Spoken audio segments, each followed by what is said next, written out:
Under the incandescent glow of the studio lights, a hush fell over the audience at Patriot Spotlight, a show renowned for being more than just another political talk show.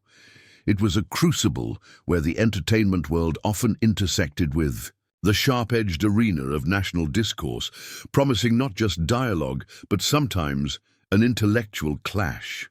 Veteran host James Thornton, a man whose calm demeanor and perpetual warm smile belied the shrewdness gained from countless high-stakes confrontations, strode onto the stage. His presence was a familiar comfort, yet beneath that practiced ease lay the keen anticipation of a seasoned conductor preparing his orchestra for a crescendo. He raised the microphone, his deep voice resonating through the air, igniting an almost tangible sense of expectation. "Welcome to Patriot Spotlight," he announced, his opening words as decisive as the bell signaling the commencement of an intellectual duel. The room, a vibrant tapestry of political enthusiasts and Hollywood admirers, stirred with a collective intake of breath. Then the moment arrived. And now please welcome a global star, a cinematic icon, Brad Pitt. The studio erupted. Thunderous applause, prolonged cheers and whistles echoed throughout the hall, a welcome typically reserved for living legends. Brad Pitt appeared from the wings, a figure of timeless influence, dressed in an elegant dark grey suit. Each step he took was steady, imbued with the casual confidence of someone who seemed to have always belonged on such a grand stage. His smile was calm, almost serene, as his gaze lightly scanned the eager audience, radiating an energy that perfectly blended approachability with an irresistible charisma. He waved to the crowd, a subtle acknowledgement of their adoration, before approaching the heart of the stage. Seated confidently, already awaiting him, was Karoline Leavitt, the White House press secretary. Her navy blue dress, impeccably tailored, accentuated a sharp, almost formidable presence. Leavitt responded to Pitt's approach with a slight, almost imperceptible nod, her eyes gleaming with an intelligence that seemed to quietly size up a worthy opponent. It was their first meeting, yet in that charged moment, the atmosphere seemed to distill, setting the stage for a silent, wordless dialogue between two prominent figures, each a world unto themselves, one representing the vast imaginative realm of cinema, the other the stark, pragmatic sphere of politics, now converged on this singular platform of intellect and resolve. The air thrummed with a subtle tension, a prelude to the broadcast that would quickly turn into one of the most shocking television moments of the year. Thornton, ever the master of ceremonies, settled into his chair, opening with a tone designed to put everyone at ease, yet his eyes subtly darted between the two powerful personalities. "Brad," he began, his voice natural and inviting, "your film, Borders of Hope, is generating a lot of buzz. What made you want to tell this story?" Pitt, with a warm and earnest voice, began to share. "The film is about people fighting for a better life. I think it reminds us that no matter where we are, we all share common dreams." He paused, his sincere gaze sweeping over the audience, prompting some to nod in thoughtful agreement, particularly his fans in the front row who clapped enthusiastically. However, a distinct group, notably wearing MAGA shirts, sat quietly, observing their expressions unreadable as the initial lightness of the interview slowly began to shift. Thornton nodded, a subtle glint in his eye as if he sensed the impending shift in the conversational current. He turned smoothly to Leavitt, his voice maintaining its impartial, almost academic tone. "Karoline, as White House press secretary, what do you think about how Hollywood approaches issues like immigration through films like this?" The question hung in the air, a deliberate pivot from the realm of artistic aspiration to the more grounded and often contentious landscape of policy. Leavitt tilted her head slightly, a gesture that, coupled with her gentle smile, was disarmingly polite. Yet within that softness there was an unmistakable sharpness, like a blade hidden in velvet. "I deeply respect the art and the story Brad brings," she began, her voice clear, articulate and poised. "But I think sometimes films tend to paint a prettier picture than reality. Immigration is a complex issue, deeply tied to national security and the economy." Her words flowed with an astonishing ease, as if she were born to debate, each sentence a perfectly sculpted argument. "Our administration prioritizes protecting American citizens," she continued, her gaze steady, "and that requires a more realistic perspective." Her unscripted reply, delivered with such seamless conviction, caused a subtle stir within the audience.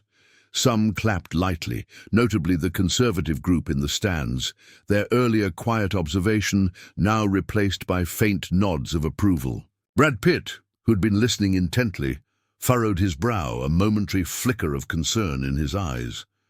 Yet he maintained his calm demeanor, his Hollywood composure a shield against the burgeoning tension.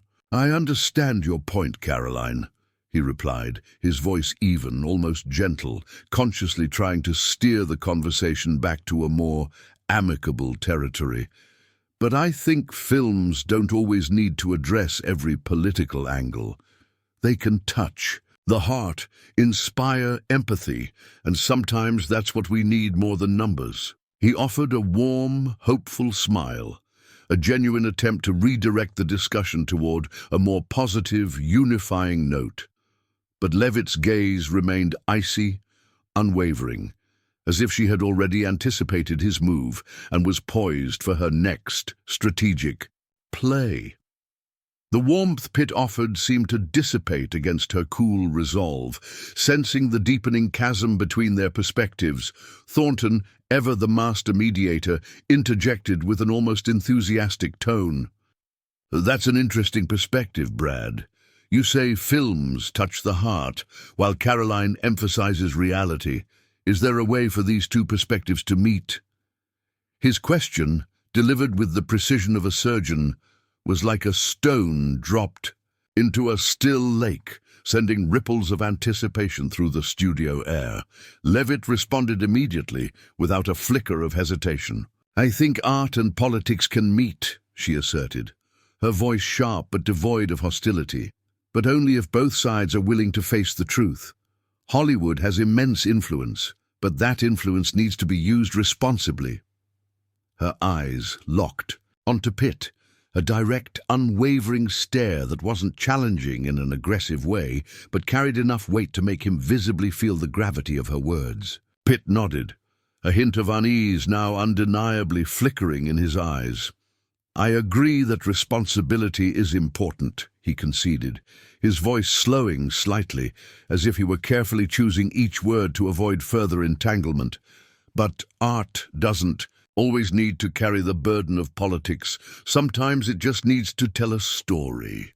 A murmur spread through the audience, a rising tide of whispers. Some nodded in agreement with Pitt, drawn to the sentiment of artistic freedom, while others seemed captivated by Leavitt's precise, logical argument.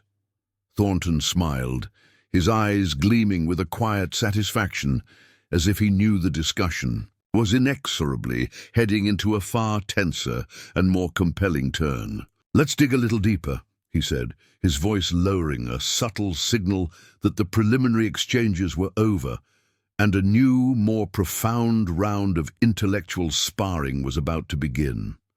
The initial friendliness of the interview had dissipated, replaced by an indescribable sense of suspense, a tangible friction in the air.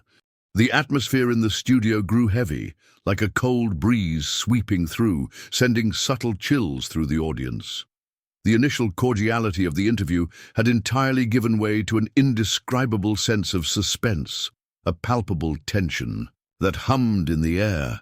James Thornton, leaning back in his chair with the calm composure of a ringmaster, let his sharp gaze shift deliberately between Brad Pitt and Karoline Leavitt, as if sensing the very moment the storm was about to erupt. The crowd, a mixed tapestry of fervent Trump supporters in their signature red hats and devoted Pitt fans clutching Borders of Hope posters, sat in hushed anticipation, their earlier whispers fading into absolute silence.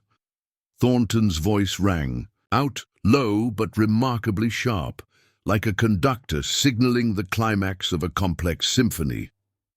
Brad, your film vividly portrays the immigrant experience.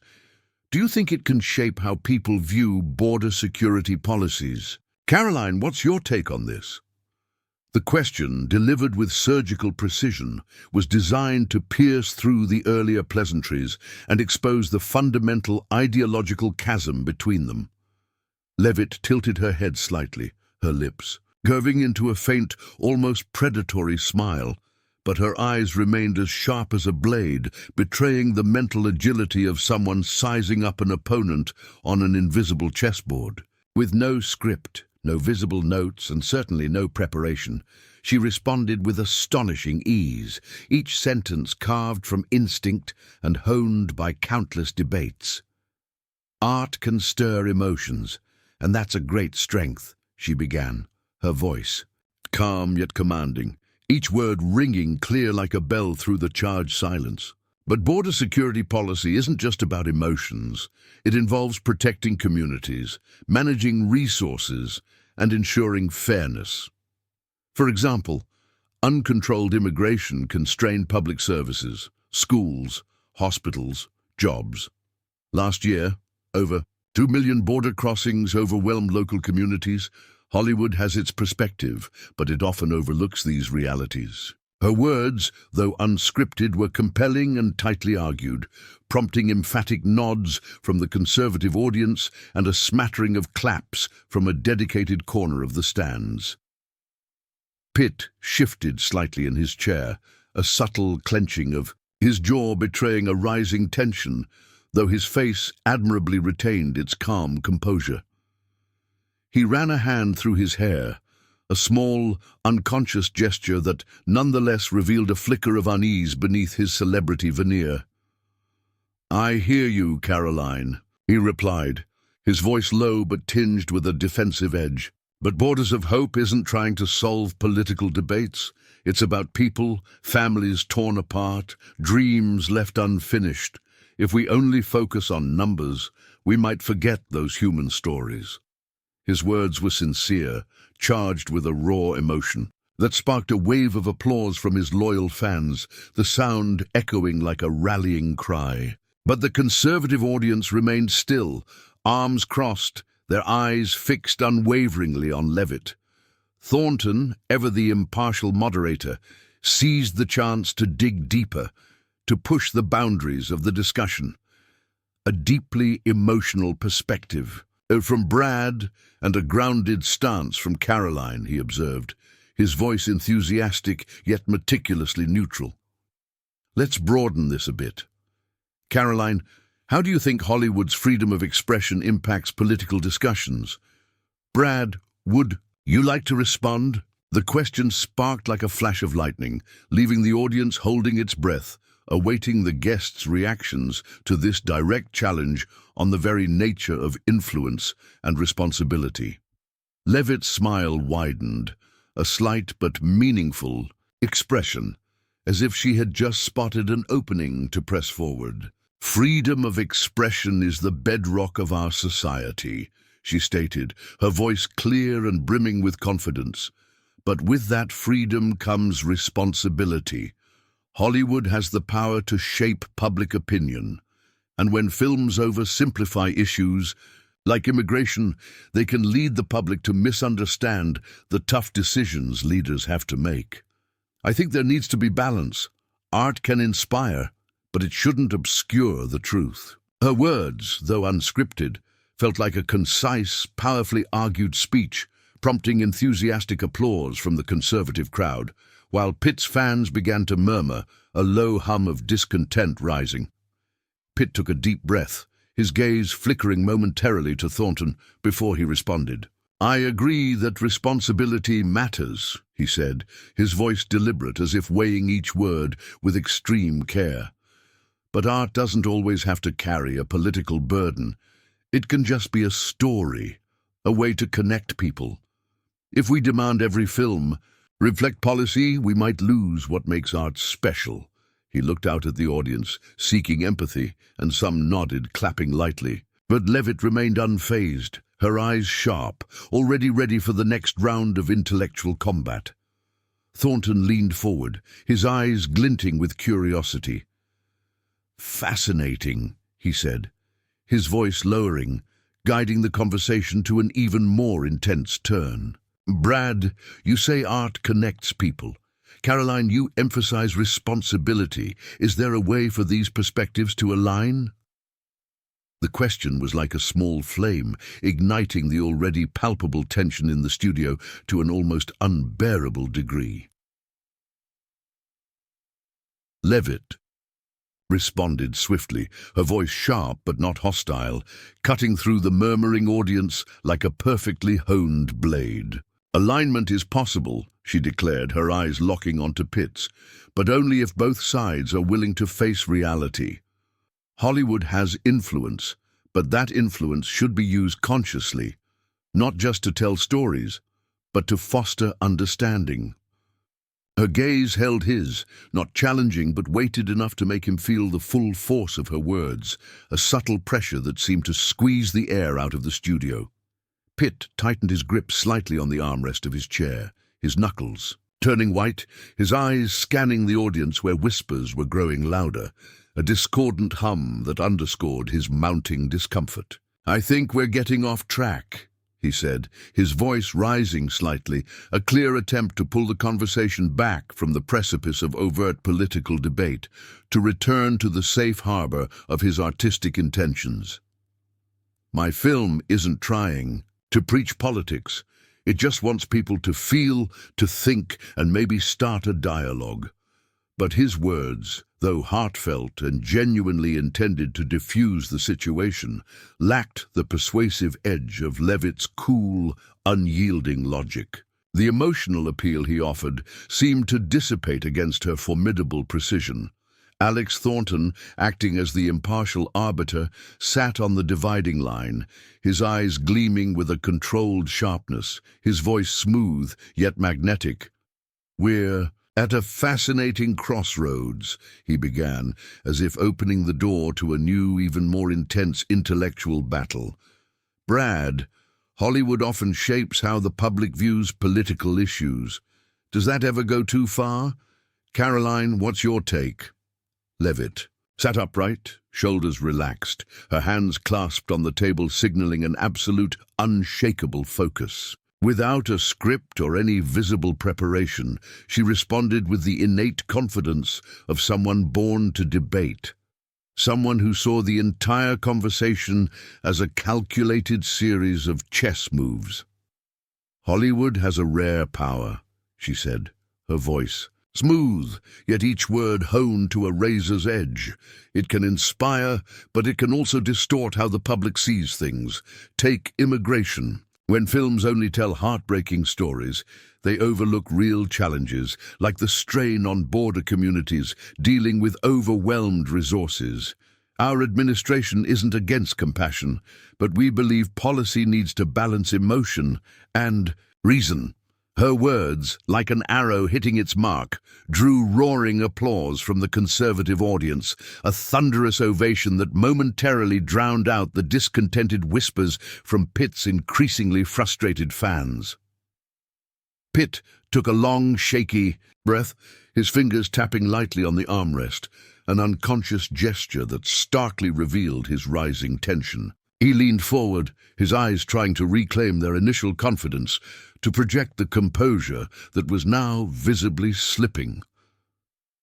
"Karoline, I respect your perspective," he began, his voice low, but trembling slightly, as if he were holding back a surge of raw emotion.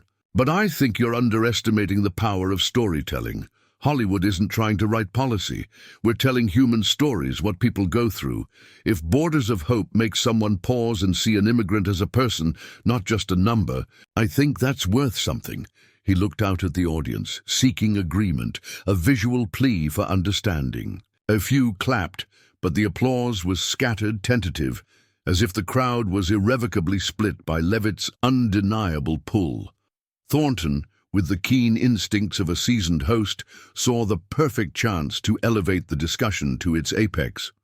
"Both of you make strong points," he said, his voice a carefully constructed bridge between the opposing sides. But let's look at it another way. When Hollywood tackles issues like immigration, are they unintentionally deepening polarization? Karoline, what's your take?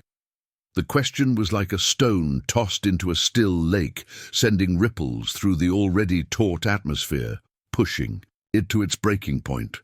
Leavitt didn't hesitate, her eyes lighting up as if she saw the clear path ahead, the inevitable conclusion to the intellectual duel.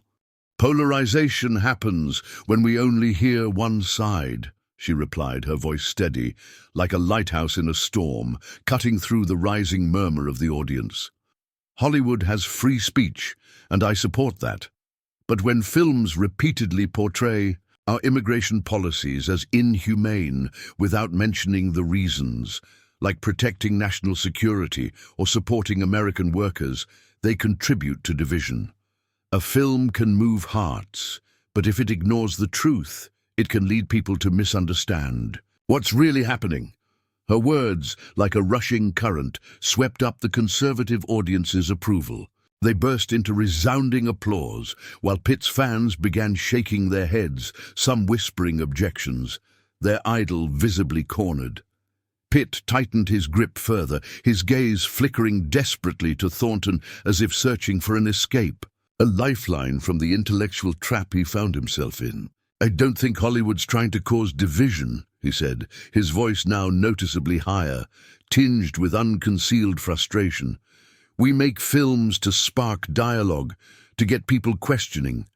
If Borders of Hope makes someone think differently about immigration, that's a good thing, whether they agree with me or not." But his words, though passionate, lacked Leavitt's devastating sharpness, her undeniable precision, and the audience seemed to sense it.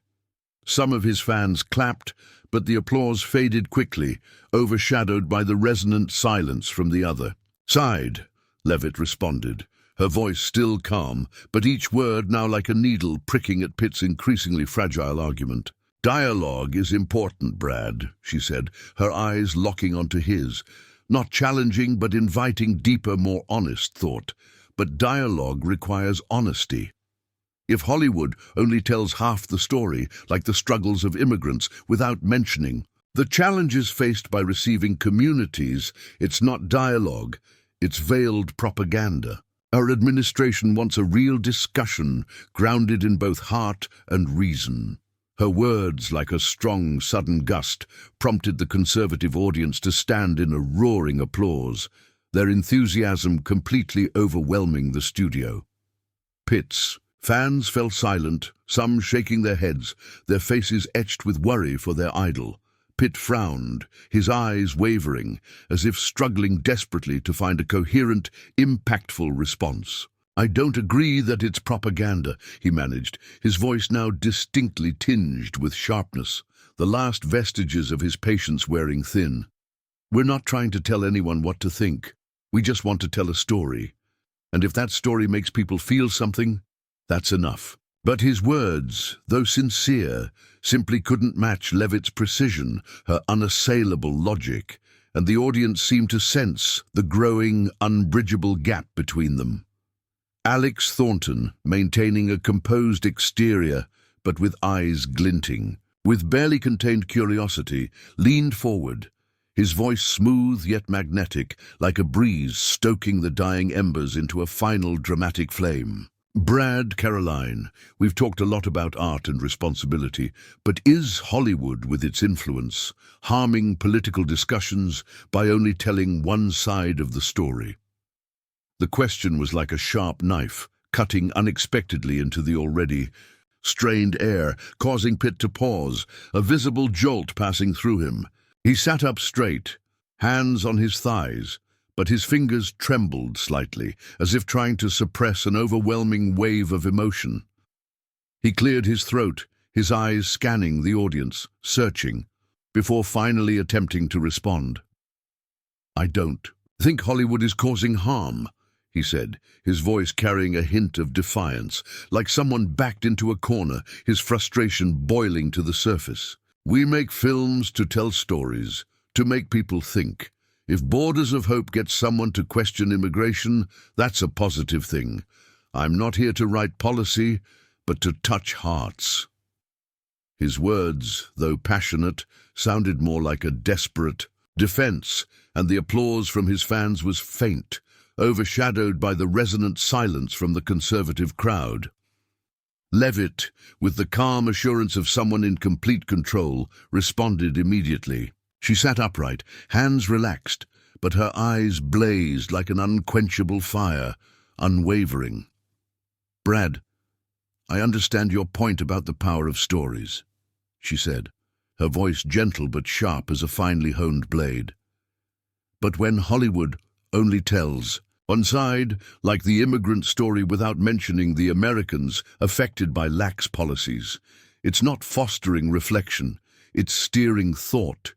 We need honest discussions where both sides are heard." Her words, like an electric current, brought the conservative audience to their feet.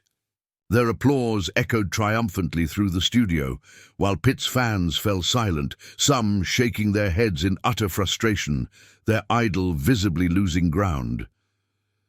Pitt felt the crushing pressure, a flicker of raw panic in his eyes, like a cornered animal. He leaned toward Thornton, his voice now higher, laced with palpable frustration, words spilling out quickly as if trying to escape a trap. "Karoline, I'm not here to argue policy," he said, the words tumbling over each other. "I make movies, not politics. If you want to talk numbers, that's not my arena." But his words, instead of diffusing the explosive situation, were like pouring fuel on an already raging fire. Some conservative audience members openly smirked, a visible sign of triumph, while his fans began to whisper, their concern for their idol now turning to outright worry. Thornton, with the practiced finesse of a veteran host, stepped in, a crucial intervention to maintain the show's rhythm before it completely devolved. "Both have made thought-provoking points," he said, his voice again a bridge between the opposing sides, though the bridge was now swaying precariously. "Karoline," he says, "films don't need to be political." "Brad, would you like to respond?" The question was like a final chance, a last lifeline offered, but Pitt seemed to have entirely lost his patience, the last thread of his composure snapping. He stood abruptly, arms spread wide, his eyes flashing with unconcealed anger, a dramatic breaking point. "I didn't come here to be interrogated like this," he said, his voice trembling with a fury that bespoke someone pushed far past their limit. "I wanted to talk about the film, not get dragged into a political argument. I think that's enough." He turned abruptly and strode quickly off the stage, leaving the studio in stunned, deafening silence. Whispers spread like wildfire. Some audience members booed, others murmured in profound shock. Leavitt remained seated, her lips slightly pursed, her eyes showing no trace of triumph, only the calm assurance of someone who had fulfilled their role with unwavering precision. She glanced at Thornton, giving a slight, almost imperceptible nod, as if thanking him for the opportunity to speak and, perhaps, for setting the stage for her decisive victory.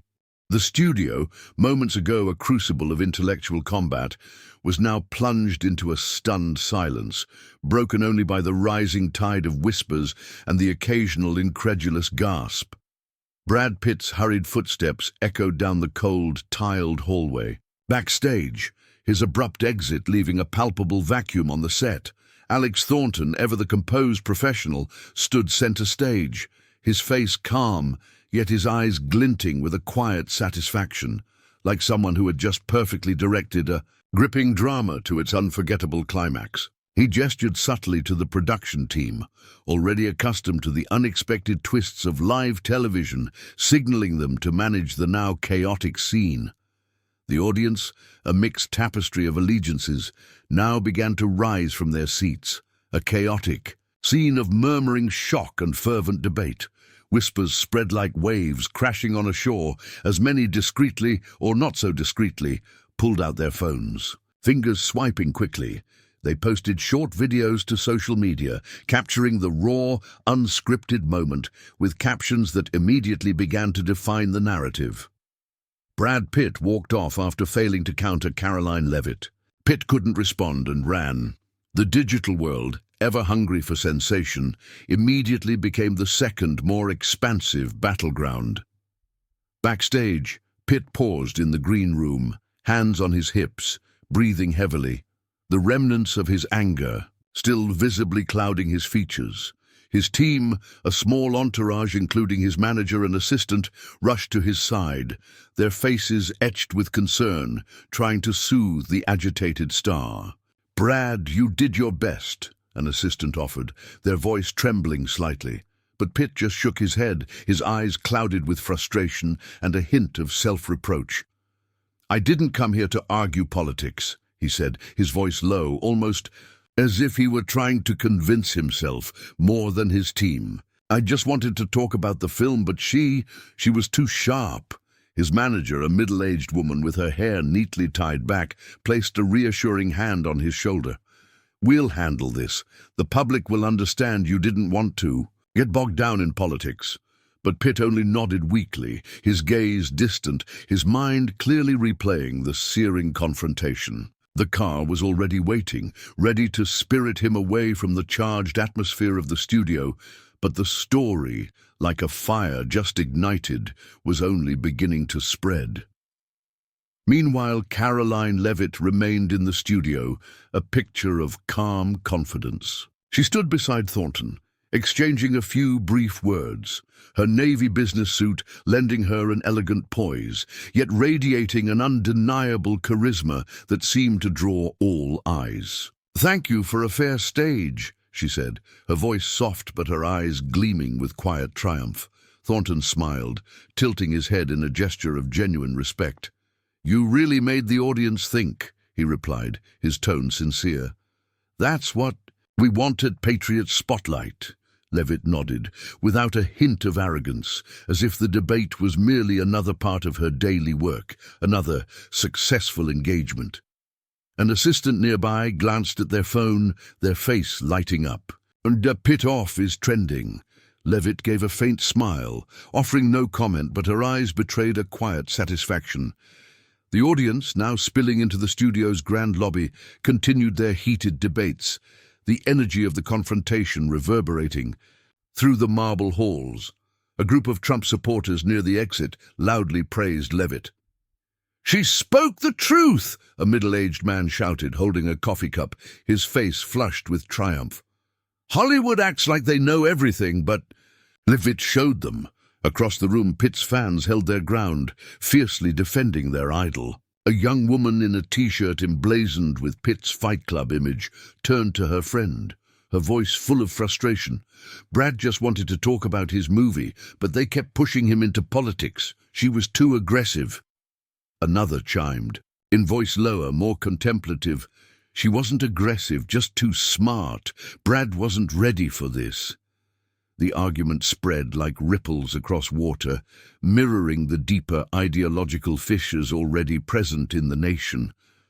On social media, reactions exploded within minutes of Pitt's exit. One user, True Patriot 2025, wrote, "Karoline Leavitt just showed Brad Pitt what a real debate looks like. Pitt couldn't respond and ran." In stark contrast, a Pitt fan self-identified as Pitt Forever countered, "Brad didn't need to stay and get dragged into dirty politics. He stood up for art." Neutral comments also emerged, with one user writing, "Leavitt was too sharp, but Pitt doesn't deserve the hate. He wasn't prepared for a political battle." These posts, like stones tossed into a pond, sparked hundreds of replies, splitting the online community into two clear, often vitriolic, camps. Some even created instant memes, pairing Pitt's dramatic exit with captions like, "When you think you're just promoting a movie, but meet Karoline Leavitt." Media outlets quickly jumped in, recognizing the seismic cultural moment, making the event a focal point of evening news. Fox News published a piece praising Leavitt, calling her the young firebrand of the Trump administration, highlighting how she used logic to outmatch Pitt. Meanwhile, CNN offered a more sympathetic take on Pitt, arguing he was put in an unfair position, wanting to discuss borders of hope but unfairly dragged into a political ambush. An analyst on Variety wrote, "This clash wasn't just Pitt versus Leavitt. It was a symbol of the divide between Hollywood and conservative politics, where emotion and reason can't reconcile." The article spread rapidly on X, fueling further debate, with many agreeing the event was a notable cultural flashpoint. The dust from the clash at Patriot Spotlight slowly settled, but its echoes lingered like a haunting melody in the public's mind, a resonant frequency shaping the ongoing dialogue across the nation. Brad Pitt, after days of conspicuous public silence, eventually reappeared. His chosen stage was a charity event in Los Angeles where he awarded scholarships to immigrant children, a deliberate symbolic gesture that sought to reaffirm his humanitarian convictions. Standing under the golden sunlight, dressed simply in a white shirt, his warm voice resonated as he spoke about Borders of Hope, the film that had inadvertently dragged him into the political fray. "This film reminds us of compassion," he said, his eyes shining with a renewed conviction, the image of the artist untainted by the recent controversy. When a reporter, with predictable eagerness, asked about the incident with Karoline Leavitt, Pitt gave a slight smile, his expression briefly pensive, almost rueful. "I wasn't prepared for a political battle," he admitted, his voice sincere, carrying the humility of a man who had learned a hard lesson in the public eye. "But I learned that when you step onto a stage like that, you have to be ready for anything." His words, like a carefully constructed bridge, helped mend his public image, prompting a wave of support from his fans on X, who quickly posted messages affirming, "Brad's still a legend." Meanwhile, Karoline Leavitt, far from fading into the background, seized the momentum. At a Republican conference, she took the stage in a striking red dress, a deliberate sartorial choice that underscored her political alignment. Her voice resonated through the hall as she eloquently defended President Trump's immigration policies, her arguments sharp and precise. The Patriot Spotlight event had transformed her into a veritable symbol of the young political generation, with countless posts on X praising her acuity. "Leavitt is the future." In private moments, she received effusive compliments from colleagues, but Leavitt responded simply with a disarming lack of conceit. "I just said what I believe." That humility, combined with her razor-sharp intellect, made her increasingly respected like a seasoned chess player, always several moves ahead of her opponents. Alex Thornton, from the Patriot Spotlight studio, viewed the event not as a setback, but as a significant milestone in his illustrious career.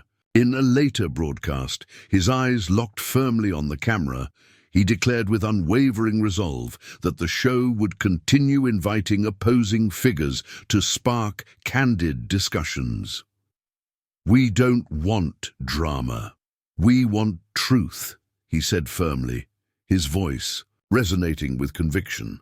Though some viewers, particularly Pitt's ardent fans, still criticized him for allowing Pitt to be cornered, Thornton stood his ground. The show's ratings continued to soar, proving that the event had captured massive public attention, like a fire that never quite fades, its embers glowing with enduring fascination. The Pitt-Leavitt event, like a stone thrown into a still lake, created ripples that lingered, reshaping perceptions and reinforcing existing divisions. On social media, the initial fever pitch of debates gradually calmed, but the story remained a profound lesson in the often turbulent intersection of art and politics. One user, reflecting the nuanced public sentiment, wrote, "Pitt and Leavitt showed we need to listen to both heart and reason." The story, in its essence, wasn't just about winning or losing, but about how each public figure chooses to stand up, face challenges, and defend their deeply held beliefs in a highly polarized world. Pitt, having retreated back into the world of film projects, now carried a newfound caution when engaging in public forums, a silent acknowledgement of the lessons learned from his unexpected ordeal. Leavitt, as the White House press secretary, remained a strong, articulate voice for the Trump administration, always emphasizing the paramount importance of dialogue grounded in stark realities. Thornton, from behind the scenes, prepared for future discussions, steadfast in his belief that truth emerges most vibrantly when ideas collide in an open, albeit challenging, arena. The brief confrontation, an indelible mark on the landscape of American public discourse, served as a compelling painting capturing cultural polarization, but also, paradoxically, a subtle reminder that amid deep differences, a semblance of respect and understanding can, and perhaps must, still be found. The echoes of this clash still reverberate through our culture, reminding us of the powerful friction between art and politics. What did you take away from this unforgettable encounter? We want to hear your thoughts. Like this video, share it with everyone who needs to see this story, and most importantly, hit that subscribe button to join the Patriot Spotlight family for more gripping discussions that spark crucial dialogues.